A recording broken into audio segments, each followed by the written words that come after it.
अभी हम ये देखने वाले हैं कि 72वीं बीपीएससी पीटी का एग्जाम जो होने जा रहा है, जिसका नोटिफिकेशन आ गया है, तो इसकी हम तैयारी कैसे करें। और सबसे बड़ी बात ये होती है कि अगर कोई न्यू स्टार्ट कर रहा है तो उसे एकदम कुछ भी नहीं पता होता है। उसके पास बहुत क्वेश्चन होता है उस एस्पिरेंट्स के पास कि कहाँ से पढ़े, क्या पढ़े, बहुत कन्फ्यूजन होता है और वो लोग यूट्यूब पर बहुत ज़्यादा सर्च करते हैं।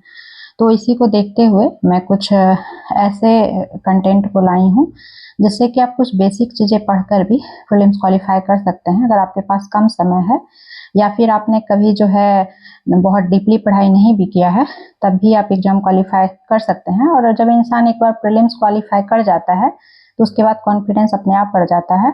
मेंस के लिए भी फिर उसी मेहनत और शिद्दत से लगने पर मेंस भी हो जाता है। तो पहले हम प्रीलिम्स पर यहाँ पर ध्यान दें कि कहाँ कहाँ से क्वेश्चन जो है किस किस सेक्शन से ज़्यादा क्वेश्चन पूछता है।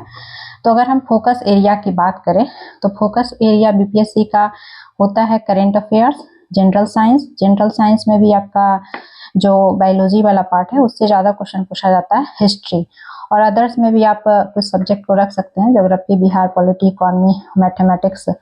तो करंट अफेयर्स का जो है वेटेज बहुत ज़्यादा होता है, 30 से 35 क्वेश्चन इसका जो है वेटेज होता है। तो इस 30 से 35 क्वेश्चन को कवर करने के लिए जो है आपको मेहनत तो करनी होगी, लेकिन इस पर बहुत ज़्यादा ध्यान हमेशा इसी पर देते रहें। ये भी आपके जो है नहीं होना चाहिए स्ट्रेटजी में, बल्कि आप सारे सब्जेक्ट को जो है ध्यान दें। हाँ, हो सकता है कि आप किसी को कम किसी को ज़्यादा वेटेज दे सकते हैं, तो उसी में मैं वेटेज एरिया 3 यहाँ डिसाइड कर दी हूँ कि करंट अफेयर्स पर आपको ज़्यादा ध्यान देना है, फिर जनरल साइंस पर ध्यान देना है, फिर आपको हिस्ट्री पे ध्यान देना है, फिर आप इन चीज़ों को आपको कवर करना है। हालांकि कवर सभी को करना है, लेकिन इन तीनों पर ज़्यादा फोकस करना है।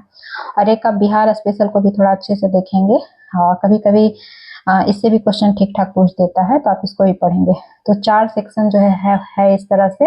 एक बात आपको और ध्यान रखना है कि आप कोई भी सेक्शन को कवर करें तो सबसे पहले आपका एक बेस जो होना चाहिए वो प्रीवियस ईयर क्वेश्चन होना चाहिए। यानी बीपीएससी के द्वारा अभी तक जो भी क्वेश्चन पूछा गया है, चाहे वो 48वीं बामनवीं से लेकर के 48वीं बामनवीं से लेकर के अभी तक जो है आपका 71 बीपीएससी का जो एग्जाम हो चुका है, वहां तक के आपको क्वेश्चन को जो है अच्छे से उसका स्टडी कर लेना है।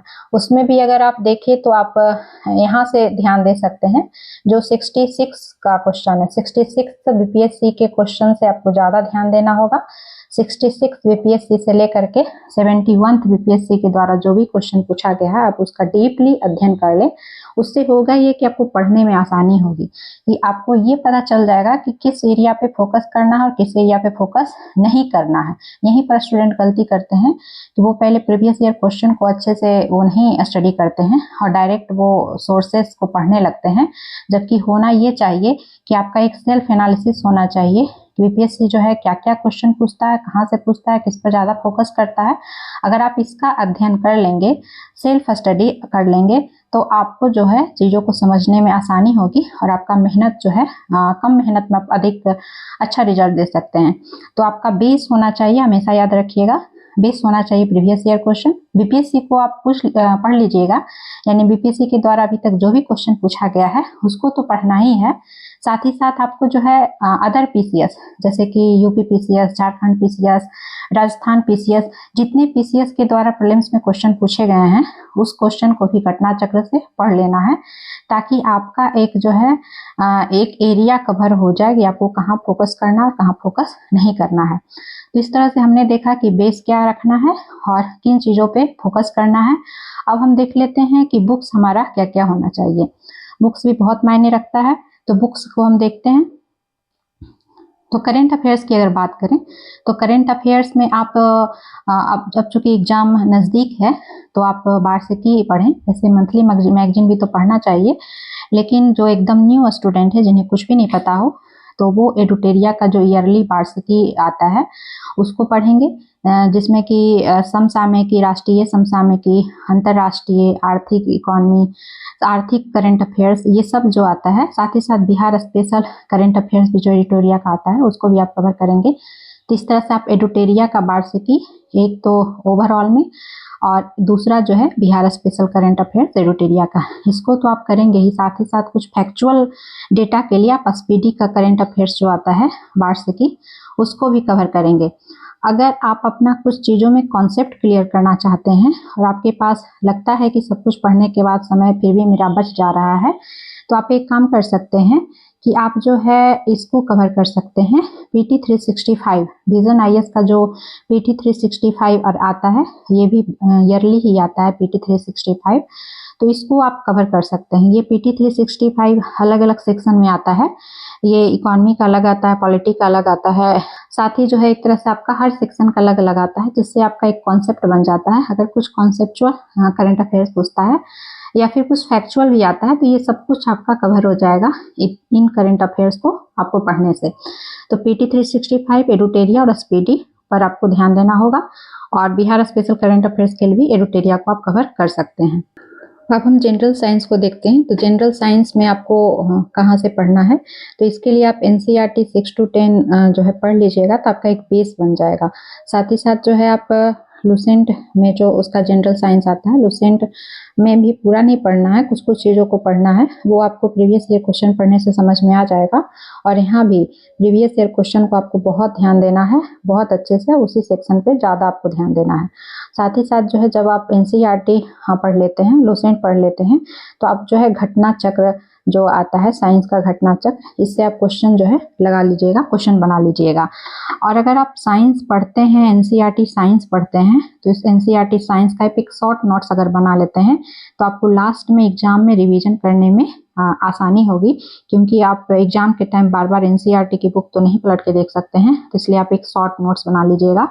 ये आपको काफ़ी जो है मदद करेगा एग्जाम के टाइम, तो ये आप काम जरूर करेंगे। और घटना चक्र को भी जरूर बनाएंगे। घटना चक्र से जितने भी आज तक PCS में क्वेश्चन पूछे गए हैं साइंस से, उस सारे क्वेश्चन को आप कवर कर लेंगे, और उसका जो डिटेल दिया रहता है क्वेश्चन के एनालिसिस में, क्वेश्चन आंसर के एनालिसिस में, उसको भी आप पढ़ लीजिएगा। तो ये साइंस की बात हो गई। अब हम बात करते हैं हिस्ट्री का। तो हिस्ट्री के लिए आप जो है NCERT 6, 7, 8 और 12 पढ़ लीजिएगा। इससे आपका जो है एंशिएंट और मिडाइवल हिस्ट्री कवर हो जाएगा, साथ ही साथ कुछ मॉडर्न हिस्ट्री का भी हिस्सा आपका कवर हो जाएगा। और साथ में आप मॉडर्न हिस्ट्री के लिए, चूंकि मॉडर्न हिस्ट्री से अच्छा खासा क्वेश्चन पूछता है BPSC, तो इसके लिए आप स्पेक्ट्रम को पढ़िएगा, मॉडर्न हिस्ट्री के लिए स्पेक्ट्रम को, तो आपका एक कॉन्सेप्ट जो है अच्छा बन जाएगा। और इन दोनों को पढ़ने के बाद, यानी NCERT और मॉडर्न हिस्ट्री पढ़ने के बाद जो है आप घटना चक्र को का PYQ लगा लीजिएगा, डिटेल्स के साथ उसको पढ़ लीजिएगा। साथ ही साथ जो है BPSC के द्वारा जो भी पूछा गया हिस्ट्री का क्वेश्चन, उसको भी आप अच्छे से कवर कर लीजिएगा। और ज्योग्राफी के लिए हम देखें, तो ज्योग्राफी के लिए आप सेम घटना चक्र और लुसेंट को पढ़ लीजिएगा। जिनके पास अगर एक्स्ट्रा समय है तो वो NCERT पढ़ सकते हैं 6 से लेकर के 10 तक, बट जिनके पास समय नहीं है तो वो घटना चक्र का जो ज्योग्राफी आता है उससे क्वेश्चन पढ़ लीजिएगा, उसका डिटेल पढ़ लीजिएगा, और साथ ही साथ जो है लुसेंट पढ़ लीजिएगा। तो इससे आप अगर ज्योग्राफी के कुछ क्वेश्चन आते हैं तो वो आपसे छूटेगा नहीं, आप उसको कम से कम बनाने की स्थिति में रहेंगे। साथ ही साथ बिहार स्पेशल जो पूछता है BPSC के द्वारा जो पूछा जाता है, तो उसके लिए आप जो है एडुटेरिया का जो है बिहार स्पेशल, बिहार तथ्य संग्रह की जो बुक आती है, आप उसको पढ़ के जो है इसका क्वेश्चन लगा लीजिएगा। BPSC के द्वारा अभी तक जो भी क्वेश्चन पूछा गया है वहाँ से सारा क्वेश्चन बना लीजिएगा एडुटेरिया बिहार स्पेशल पढ़ने के बाद। वहीं पॉलिटी के लिए आप, यानी जो राजनीतिक व्यवस्था है, उसके लिए आप लक्ष्मीकांत को पढ़ लीजिएगा। हालांकि लक्ष्मीकांत एक बहुत बल्कि बुक है, तो लक्ष्मीकांत को पढ़ लीजिएगा, तो आपका एक कॉन्सेप्ट क्लियर हो जाएगा जो आपको मेंस में भी काम देगा। तो लक्ष्मीकांत, साथ ही साथ घटना चक्र, जो पॉलिटी का अलग से घटना चक्र आता है, उसको सारे PCS को कवर कर लीजिएगा। और लुसेंट का भी कुछ चैप्टर पढ़ लीजिएगा, या फिर आप पूरा पढ़ सकते हैं, बहुत ही कम है पॉलिटी वाला सेक्शन, तो आपका एक जो है फैक्चुअल यहाँ से नहीं छूटेगा। ये लुसेंट में बहुत अच्छे से दिया हुआ है, तो आप वहाँ से कवर कर लीजिएगा। तो लक्ष्मीकांत, घटना चक्र और लुसेंट। वहीं इकोनॉमी के लिए जो है, इकोनॉमी में लोग बहुत कंफ्यूज रहते हैं, इकोनॉमी कहाँ से पढ़ें। तो मेरा जहाँ तक अनुभव रहा है, मैं भी बहुत सारा एग्जाम क्वालिफाई की हूँ, और फाइनली अभी मैं सिलेक्टेड हूँ, BPSC के द्वारा ही एक पोस्ट पर हूँ। तो जहाँ तक मेरा अनुभव है, तो इकोनॉमी के लिए बहुत परेशान होने की ज़रूरत नहीं है। आप करेंट अफेयर्स में ही अगर ध्यान दे दें, और जिसमें कि आप इकोनॉमिक सर्वे जो आता है, और साथ ही साथ जो बजट आता है, एक तो इंडिया का बजट, इंडिया का इकोनॉमिक सर्वे, दूसरा बिहार का बजट, बिहार का इकोनॉमिक सर्वे। उसी में जो कुछ कुछ टर्म्स है, इकोनॉमिक टर्म्स जो बहुत न्यूज़ में रहा है, आप उसको सर्च करके पढ़ लीजिए। और या फिर जो है आप कुछ टर्म्स या फिर कुछ जो स्कीम बहुत न्यूज़ में है, उस सभी को विजन आईएएस का जो पीटी 365 वाला सेक्शन, इकोनॉमी वाला सेक्शन है, उसको आप पढ़ लीजिए। वहाँ पर इकोनॉमी वाले कुछ टर्म्स को अच्छे से डिफाइन किया रहता है और साथ ही जो है कुछ स्कीम भी बहुत अच्छे से कवर किया रहता है। यहाँ से आपका इकोनॉमी सेक्शन क्लियर हो जाएगा। और मैथ के लिए जो 10 क्वेश्चन बीपीएससी के द्वारा मैथ में पूछा जाता है, उसके लिए आप प्रीवियस ईयर क्वेश्चन लगा लीजिए। बीपीएससी के द्वारा अभी तक जो भी क्वेश्चन पूछा गया वहाँ से आपका कवर हो जाएगा। तो इस तरह से हमने जो है एक बहुत ही कम समय में बीपीएससी प्रीलिम्स के लिए क्या ज़रूरी है और क्या गैर ज़रूरी है और किस तरह से पढ़ना है, उसको कवर करने का काम किया है। अगर आप इस तरह से पढ़ते हैं, ये एक जो है मेरा जो यहाँ पर प्लान बताया हुआ है, वो बेसिकली एक बहुत ही न्यू स्टूडेंट के लिए है, जो भी स्टार्ट ही किया हो, उसको कुछ नहीं पता हो, उसको कुछ समझ में नहीं आ रहा हो, बस उसके लिए मेरा गाइडेंस है। बाकी जो लगातार प्रीलिम्स क्वालिफाई कर रहे हैं, मेंस दे रहे हैं, वो अपना स्ट्रेटजी जो है कंटिन्यू कर सकते हैं। मेरी ये कोशिश है कि जिन्हें कुछ भी नहीं पता हो उनके लिए मैं जो है ये एक तरह से प्लान या बुक वगैरह बताई हूँ। क्योंकि जब मैं तैयारी करती थी तो मुझे ऐसा लगता था कि कोई ये बता दे कि जिन्हें कुछ भी नहीं पता हो वो कैसे तैयारी स्टार्ट करे। तो उनके लिए बस मेरा प्रयास है। फिर जो है आगे यहाँ के वीडियो में फिर मिलते हैं। धन्यवाद।